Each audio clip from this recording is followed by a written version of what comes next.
Welcome to science with Divya. Why the sky is blue? Sky blue ही क्यों दिखता है ड्यूरिंग द डे?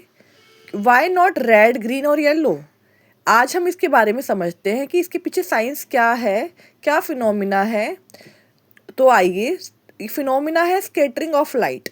यानी सबसे पहले जानिए कि असली में सनलाइट होती क्या है। सनलाइट आपको may look white but actually is made up of 7 colours, यानी विग्योर। ये हम पढ़ चुके हैं। विग्योर मतलब violet, indigo, blue, green, yellow, orange और red. Each colour have different wavelength. ठीक है, इनकी वेवलेंथ होती है। तो होता क्या है जब सनलाइट एंटर करती है एटमॉस्फेयर में, when the sunlight enters the earth atmosphere it collides with tiny air molecules, dust particle and gases present in the atmosphere, and this interaction causes the light to scatter in different direction। यानी हमारी हवा के atmosphere में जो particles हैं, air molecules है, gases हैं, dust particles हैं, उनसे जो लाइट होती है वो टकराती है और स्कैटर होती है डिफरेंट डायरेक्शन में अकॉर्डिंग टू देयर वेवलेंथ। इसी को हम बोलते हैं स्कैटरिंग ऑफ लाइट। ये फिनोमिना क्या है? The scattering of light by very small particles. ठीक है, अब अमाउंट ऑफ स्कैटरिंग डिपेंड किस पे करती है? On the wavelength of light. क्योंकि जो हमारा विग्योर है उसकी क्या है, शॉर्टर जो वेवलेंथ होगी वो मोर स्कैटर करेगी और जो लॉन्गर वेवलेंथ होगी वो लेस स्कैटर करेगी। अब हमें एक्चुअली ब्लू कलर ही क्यों दिखता है? क्योंकि अमंग ऑल द कलर्स जो वायलेट और ब्लू है ना, इंडिगो में ऊपर जो वायलेट और ब्लू है वो ही शॉर्टेस्ट वेवलेंथ है, और जो वायलेट है वो एटमॉस्फेयर में अपर में एब्जॉर्ब हो जाता है, और जो रेड है वो लॉन्गेस्ट वेवलेंथ होती है। तो almost violet scatters more, our eyes are more sensitive to blue light and some violet light is absorbed by the upper atmosphere, therefore the blue light scattered the most and reaches our eyes from all the direction। इसलिए हमें that's why the sky appears blue।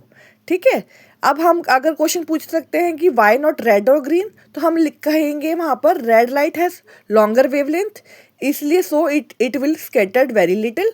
It mostly passes straight line through the atmosphere, यानी वो सीधी जाएगी।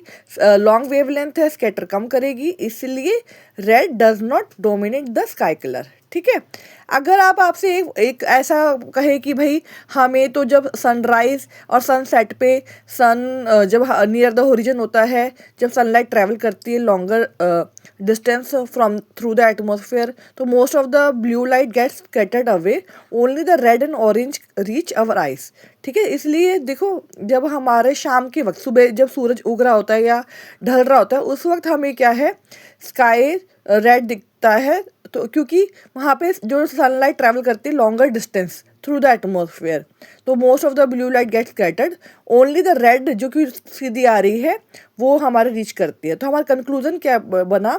सो the sky appear blue because the sunlight contain many colours, shorter wavelength scatter more, the blue light is scattered the most by the air molecules and our eyes detect the blue more effectively.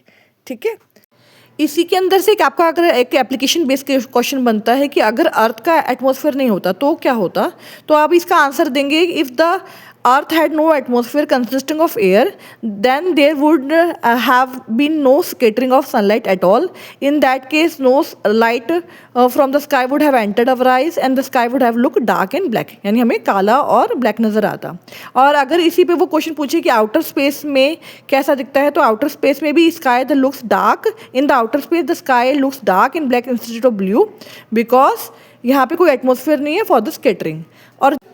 और जो danger signs होते हैं they are red in colour, this is because the red colour light having longer wavelength, और वो least scattered होगी by the fog and smoke particles, इसलिए वो danger sign हमें दूर से भी दिख जाएगा रेड कलर में। Thank you.